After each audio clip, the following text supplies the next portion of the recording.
আছো? আশা করি ভালোই আছো। আমিও তোমাদের আশীর্বাদে ভালো আছি।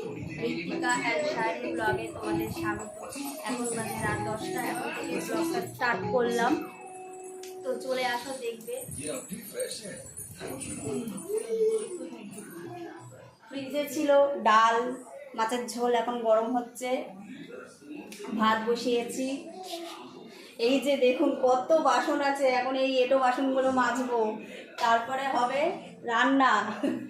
ভাত হচ্ছে, এত গরমের মধ্যেও ঘেমে দেখুন কি অবস্থায়, ঘেমে তাও করতে হচ্ছে, কি করবো, পেট তো চালাতে হবে, খেতে তো হবেই, না খেলে হবে কি করে না।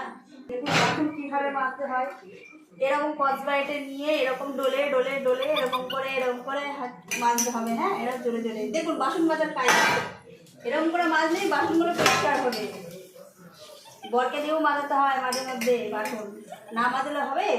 সবসময় আমরা করলে কি করে হবে, বরকেও করাতে হবে। এই যে ডলে ডলে ঘষে ঘষে, ফ্যামিলিতে অনেক লোক থাকলে খাটনি তো বাড়বে, ডবল খাটনি, রান্নার কত চাপ, বাসনের কত চাপ, তাই না? আপনাদের বাড়ি কজন ফ্যামিলি আছে নিশ্চয়ই আমাকে কমেন্টে জানাবে। ওরে বন্ধ কর।